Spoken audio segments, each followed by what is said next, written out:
श्री कृष्ण जन्माष्टमी के दिन हम घर में किस तरीके से पूजा अर्चना करें और किस तरीके से हम भगवान श्री कृष्ण जी का जन्मोत्सव मनाएं, आज मैं उसकी वीडियो शेयर कर रही हूँ। हेलो फ्रेंड, जय श्री कृष्णा। ब्रजवासी व्यंजन फ्रॉम मथुरा में आपका स्वागत है। मैं हूँ सीमा पांडे। आज मैं शेयर करने जा रही हूँ कि मथुरा वृंदावन में किस तरीके से कृष्ण जन्मोत्सव मनाया जाता है। अगर आपको मेरी वीडियो अच्छी लगे तो प्लीज़ लाइक शेयर जरूर कीजिए और मेरे चैनल को सब्सक्राइब जरूर कीजिए, जिससे लेटेस्ट वीडियो आप तक पहुँच सके। हमें जन्माष्टमी के दिन मेन दरवाज़ों पर बंदरवाल लगानी चाहिए। भगवान का जो मंदिर होता है उसमें बंदरवाल से सजाएं। आप चाहें तो घर में लाइट से सजावट करें।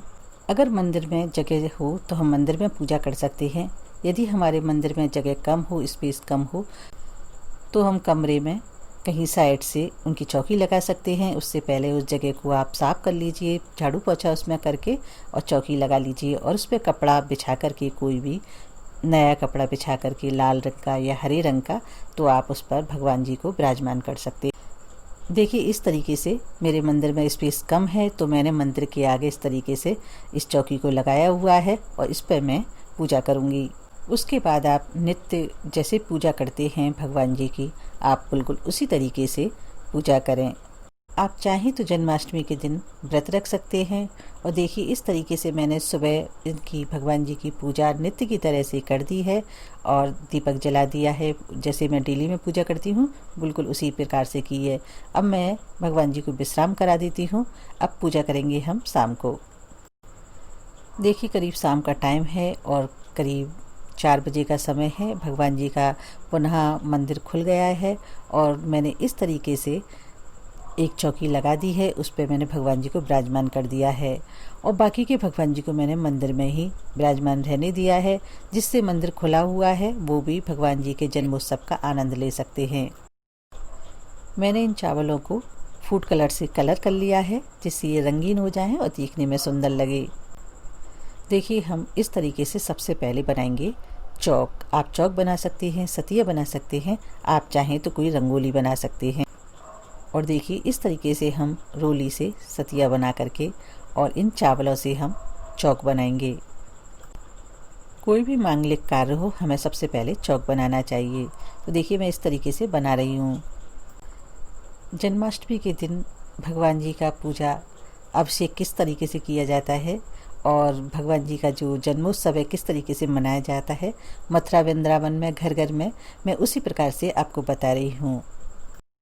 हमें कृष्ण जी का जन्मोत्सव बिल्कुल उसी तरीके से हर्षोल्लास से मनाना चाहिए जैसे हम अपने घर में कोई मांगलिक कार्य होता है, उत्सव होता है या फिर कोई बड़ा आयोजन होता है, तो हम जिस तरीके से उसकी तैयारी करते हैं उसी प्रकार से करनी चाहिए।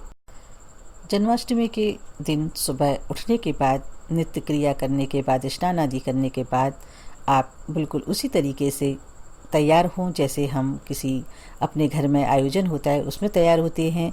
नए वस्त्र पहने, नए वस्त्र ना हो तो आप धुले हुए वस्त्र पहन सकते हैं।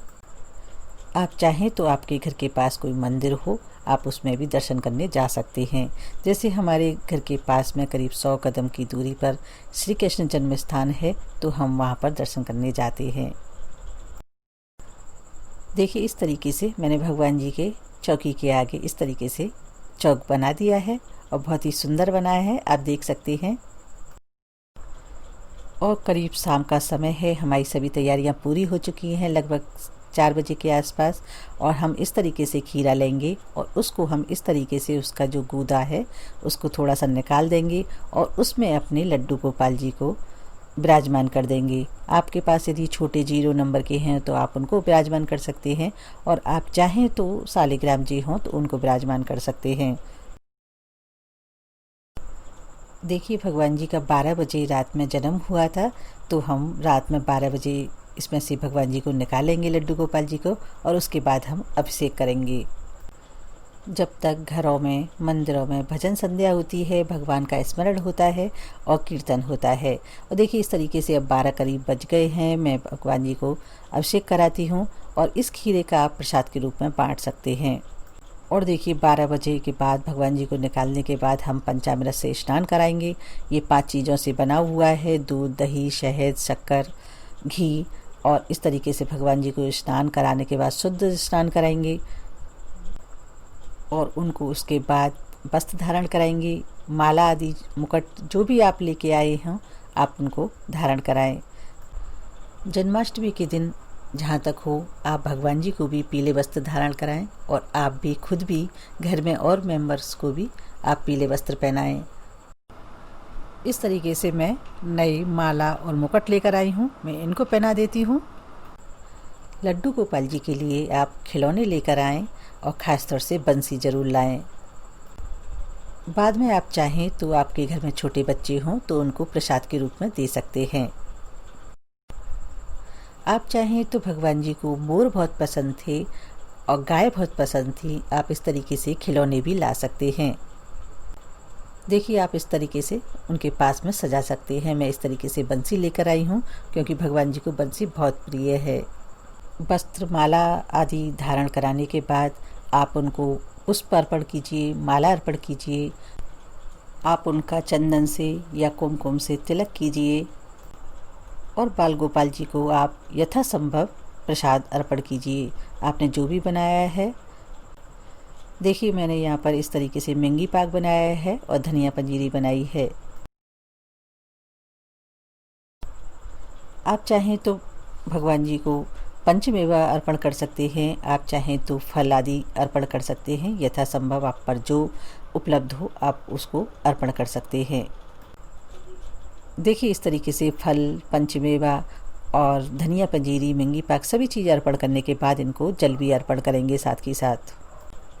वैसे तो भगवान जी को 56 भोग पसंद हैं, लेकिन यथासंभव जो बन सके वो करना चाहिए और इन सब चीज़ों के साथ में तुलसी दल अवश्य रखना चाहिए, क्योंकि भगवान जी बिना तुलसी दल के कोई भी चीज़ ग्रहण नहीं करते हैं, इसलिए तुलसी दल साथ में ज़रूर प्रसाद में रखना चाहिए। इन सभी चीज़ों को अर्पण करने के बाद भगवान की आरती करना चाहिए। आपको जो भी आरती पसंद हो भगवान जी की, आप उनको गुणगान कीजिए, भजन कीजिए। भगवान की आरती करने के बाद इस आरती को पूरे घर में घुमाइए, बहुत ही शुभ रहता है। और सबको आरती दीजिए, प्रसाद दीजिए। इस तरीके से घर घर में जन्मोत्सव मनाया जाता है, खुशियाँ मनाई जाती है। नंद घर आनंद भयो, जय कन्हैया लाल की। हाथी दीने घोड़ा दीने और दीने पाल की। और इस तरीके से खुशियाँ मना करके जन्मोत्सव मनाया जाता है और भगवान जी को झूले में बिठाया जाता है। और इस तरीके से बनाया जाता है नंदोत्सव, इसको बोलते हैं नंदोत्सव। भगवान जी को झूले में बैठा करके सभी नाच गान करते हैं, झूला झुलाते हैं भगवान को, और नंद बाबा खुश होकर के सभी को उपहार स्वरूप देते हैं। और हर घर में, हर मंदिर में जन्मोत्सव मनाया जाता है बड़ी धूमधाम से। और लाला कृष्ण कन्हैया को नंदोत्सव कम से कम ब्रज में 15 दिन तक चलता है। सभी एक दूसरे को लाला के जन्म की बधाई देते हैं और मंदिरों में, घर घर में गुणगान होता है, बधाइयाँ गवती हैं। और 15 दिन बाद राधा जी का जन्म राधाष्टमी को हो जाता है। फिर दोनों का, राधा और कृष्ण जी का जन्मोत्सव मनाया जाता है। और इस तरीके से आप भगवान जी को झूले में बैठा करके झूला झुलाइए, नंदोत्सव मनाइए। अगले दिन आप पकवान बनाइए, प्रसाद के रूप में आपका जो भी उपहार के रूप में हो आप उनको, बच्चों को, बड़ों को बांट सकते हैं। एक बार हमारे साथ में जोर से बोलिए, बोलो बाल कृष्ण भगवान की जय, बोलो लड्डू गोपाल की जय। जय जय श्री राधे श्याम। इस प्रकार से आप श्री कृष्ण जन्माष्टमी पर बाल गोपाल कृष्ण कन्हैया जी का जन्मोत्सव मनाइए। अगर आपको हमारी वीडियो अच्छी लगे तो प्लीज़ लाइक शेयर ज़रूर कीजिए और मेरे चैनल को सब्सक्राइब ज़रूर कीजिए और मुझे कमेंट्स बॉक्स में बताइए कि आपको ये वीडियो कैसी लगी। अगर आपको कोई भी जन्मोत्सव के बारे में कुछ पूछना हो तो आप कमेंट्स बॉक्स में पूछ सकते हैं, क्योंकि हमने बहुत कुछ बताया लेकिन बहुत कुछ रह जाता है, वीडियो लंबी हो जाती है, इसलिए हमने इसी तरीके से शॉर्ट में बताया है।